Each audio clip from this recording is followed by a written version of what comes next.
thank you very much, Brian. This is a story about Thorsten, as I guess they're all going to be.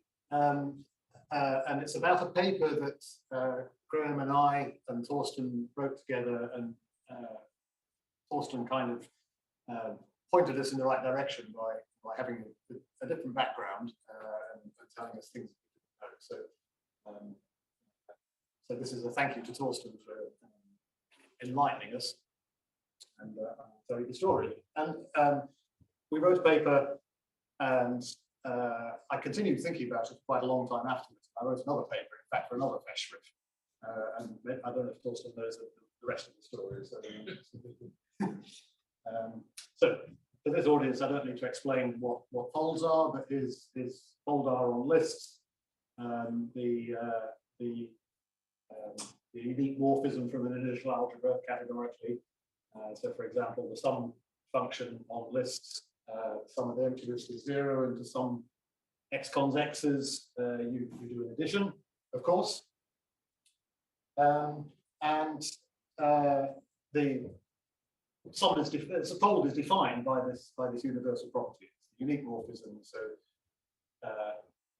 the equation on the right-hand side has a unique solution in H. So you can use equations like on the right-hand side as a way of characterizing H, and we do.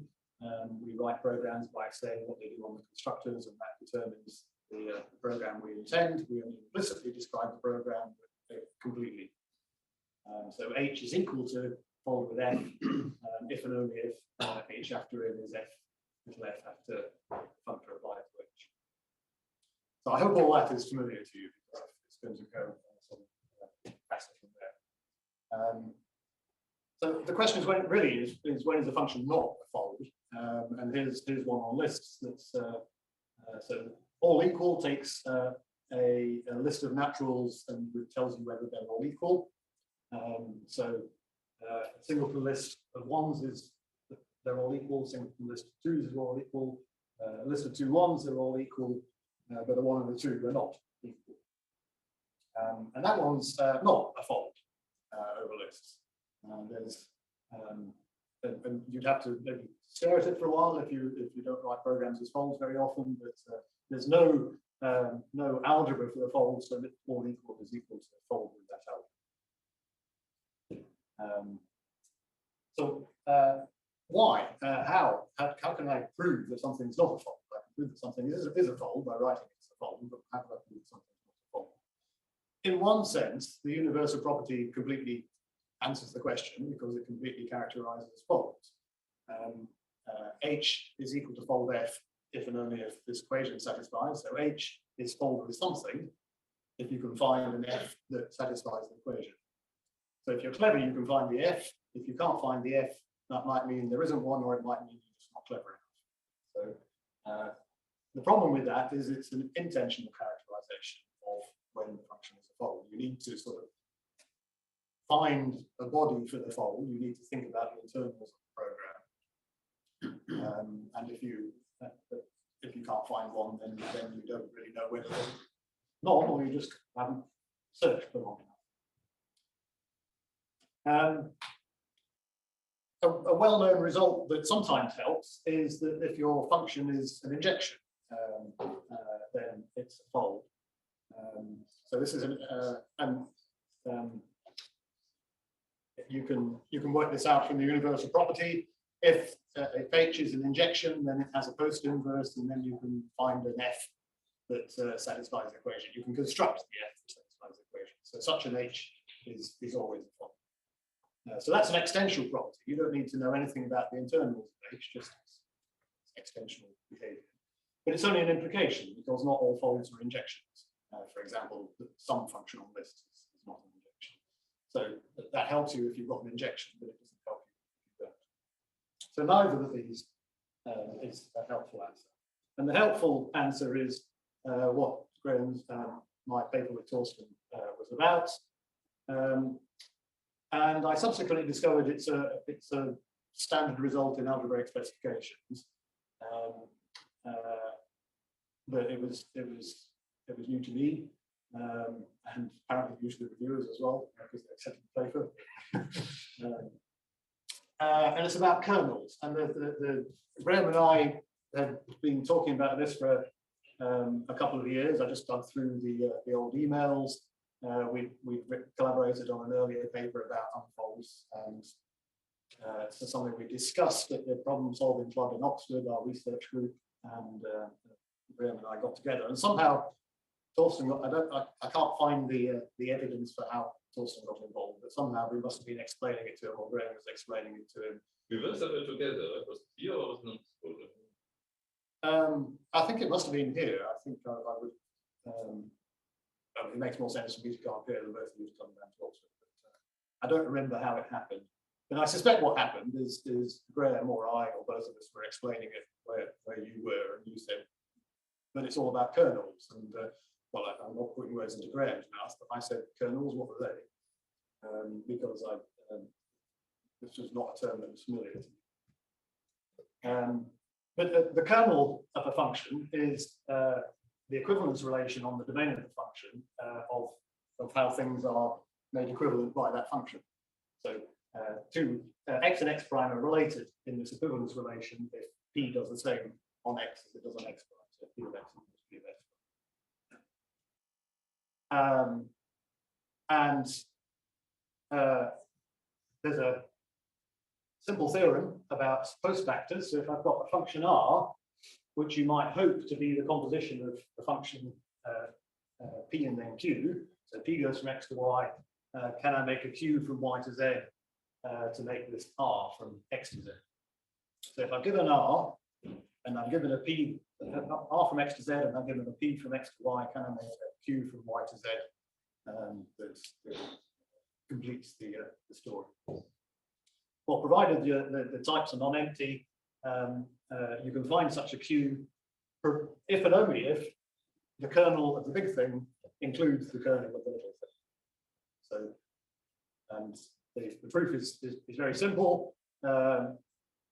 If you've got such a q, then a little calculation shows you this kernel inclusion.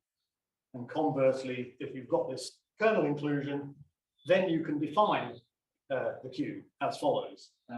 For any y, you make q of y be r of some x. So if you've got any y which is in the range of p, pick an x for which y is equal to p of x, and make q of y be r of that x. Which x do you pick? There might be several. Well, the kernel property means that it doesn't matter if you pick x or x prime with the same behavior, because the kernel inclusion means they'll have the same behavior under R as well. And finding the algebra for fold is really one of these post factor questions. Solving this equation is finding this post factor f. So it's really a question about kernels. And the classical theorem from algebraic specifications is that a function from an initial algebra is a fold, a homomorphism, if that function is the kernel of that function includes the kernel of that function is included in the kernel of the function after the constructor. So it doesn't read so nicely in the classical formalism, and it's not so nice to calculate with in the classical formalism, but this expressing it in terms of kernels turns out to be very simple. So this gives us an answer for our all equal problem. This pair is in the difference of one kernel from another kernel, and so this tells you that the kernel inclusion doesn't hold, and that tells you that there's no fold. The problem is that singleton 1 is all equal, so that gives you true. Singleton 2 is all equal, so that gives you true. So they're in the kernel of all equal, but if you cons onto them with the same thing, their equivalence of behavior is not preserved. And that's the reason why all equal is in the fold, and it's all to do with kernels. And of course, it all dualizes as well. So in fact, we wrote this paper, the paper that we wrote together was for co-algebraic methods in computer science. So we had to phrase it about unfolds rather than folds. We did. It all dualizes nicely. and the dual of kernels is images, and y is, so the image is just the, so the image of P is the set of y's for which there's some x, which P of x equals to y. Why is that the dual of kernels? Well, it's not so obvious from this presentation, but it is if you think of these things as relations. So then there's a dual question about prefactors, not postfactors, and a dual theorem about existence of things as unfolds, coalgebras as the body of an unfold, which is precisely the dual equation about inclusions of images. And it's Graham and I had clunky proofs of this, clunky pointwise proofs of this, and it was Thorsten's insight or education of us that it's really about kernels and really about images, really nicely dual, and the elegance comes out with the right agreement. So that's the story as of 2001. We had our paper. And actually, I think we also in the paper we said, well, that's total functions. What about partial functions? You can continue the story for partial functions, and I'm thinking set theoretic functions here. So a partial function P. What's the appropriate notion of kernel? Well, it's the pairs of things from the source type X, which are treated equivalently by the function P. So either a pair of things that are both in the domain and give you the same result under P, or a pair of things that are both not in the domain. So that's the equivalence relation. And again, it's equivalence relation. And then there's a theorem for postfactors for partial functions. You can find a postfactor Q if you've got this kernel equation as before, but you also need a domain inclusion the other way around. And you can work it out. It's not difficult, but it's a bit more awkward because you have now two conditions here. And so proofs about this are more awkward because there's more things to consider. So in particular, this tells you about the existence of bodies of folds for partial functions, but it's a bit clunky to work with. I then kind of thought about it and talked about it with colleagues and didn't do anything with it well, actually, a few years later, I was speaking with Jose Nuno Oliveira, visited him in Portugal and gave a talk at one of his workshops and said, hey, Jose, you do relations. This is really a relational thing. What's really going on here? Can we do something relationally? And we worked out a nicer presentation in terms of relations.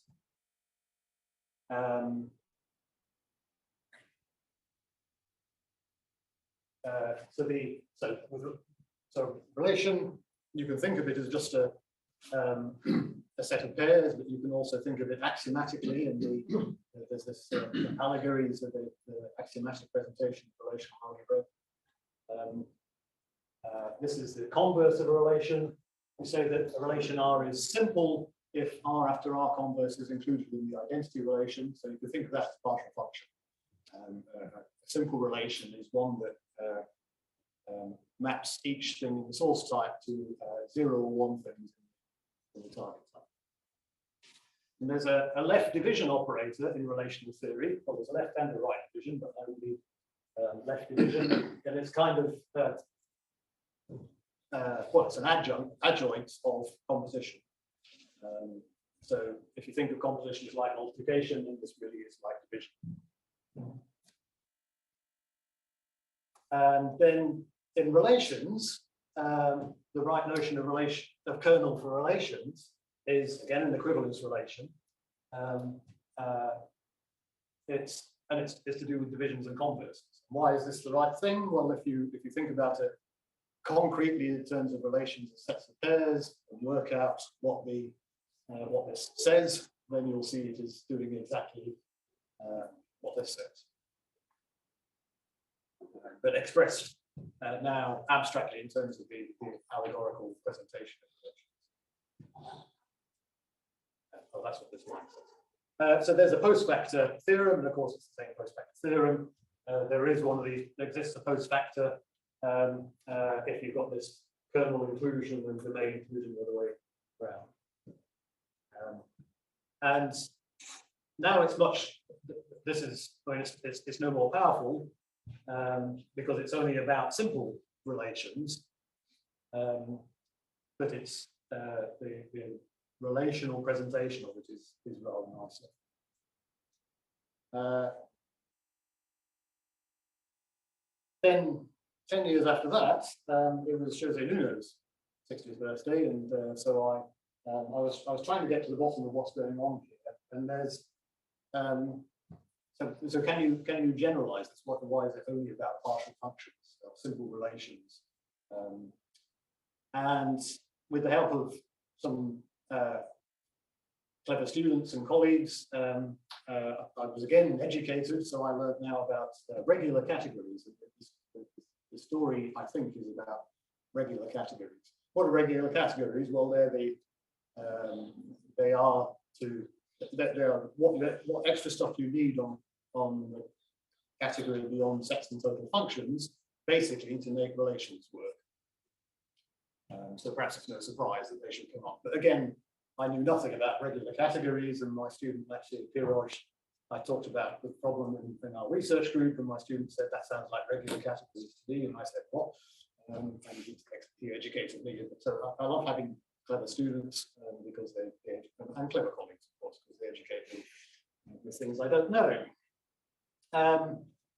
So in the interest of time, I'm only going to show you pretty pictures of this, but believe me,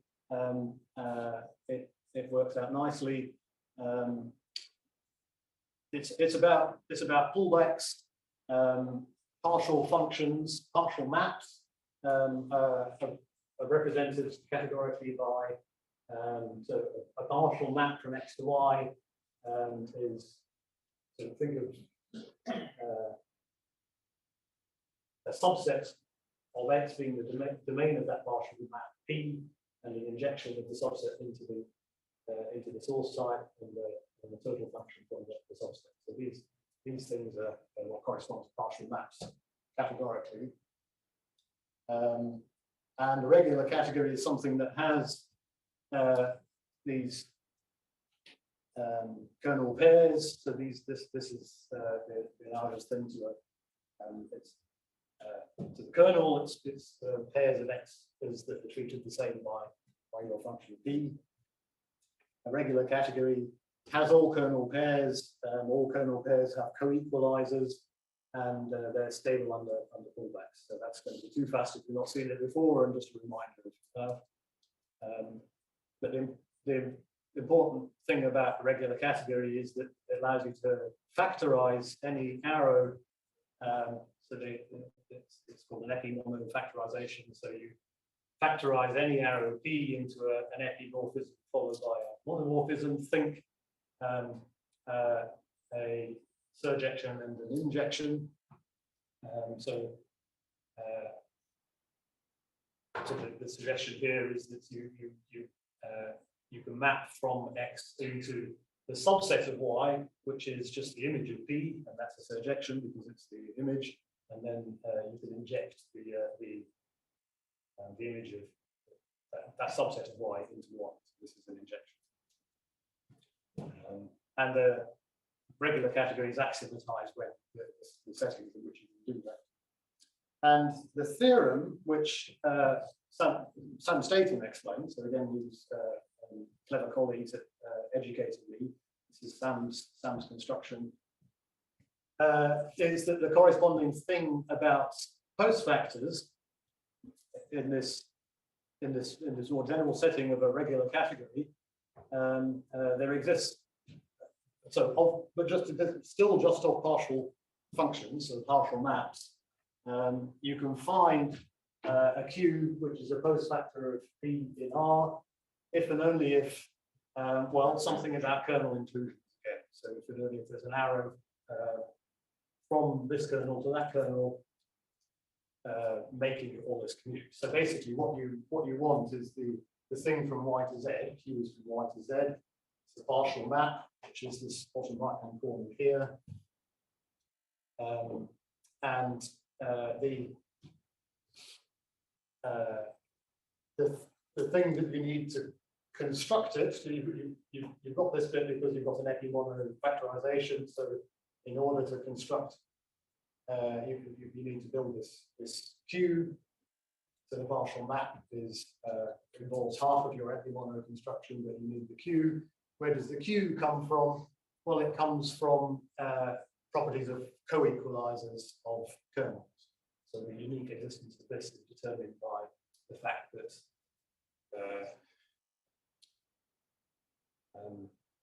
if P is a co-equalizer of these two things, then R is also a co-equalizer of these two things. You get this diagram. So again, I'm sorry. Nice, pretty picture. And there is a paper about it if you want to unpack the details of that. So this is about regular categories. Now the category set is a regular category, so this tells you the story about total functions. It also tells you the story about partial functions, because not only is set a regular category, so you can do relations in terms of sets, we kind of know that, but also you get partial functions because partial functions are basically Kleisli arrows for the maybe monad, and they also give you a regular category. So the partial function story comes out too. Now, what I don't know is any more than that. And here I'm hoping to be educated again by Thorsten, perhaps, or anybody else here. So that's partial functions because they're Kleisli arrows for the maybe monad, but relations are Kleisli arrows for the set monad. Do I get anything more there? So the story, as I've told it with regular categories, is no more general than actually what we had in 2001, which I think more nicely presented. I still don't know whether it generalizes, and I don't know if it doesn't generalize. So I don't know if there are more settings in which you can answer these questions about when things are false. Actually, this is only about the partial function story is only about folds, because if you do the dual thing, what you dualize, when you dualize, you don't get partial function, you don't get simple relations, you get entire relations. So that's perhaps not what you want. Well, it's not such an interesting question. We don't really think about programs in those forms. So I'm going to stop there. This is lots of people have contributed to this. Actually, Stan told me about regular categories. It came out of a couple of presentations locally in Oxford, but also at Working Group 2.1 meetings, which was lots of fun. And looking back, I see that I was actually giving a talk about this on September 11th, 2001. So in between planes and towers falling down. So distractions on the television in the hotel foyer at the time. So I've gained a lot from interaction with people like Thorsten. Thank you, Thorsten. This paper wouldn't have happened, and all this line of work wouldn't have happened without you telling me what the kernel was. Okay, questions?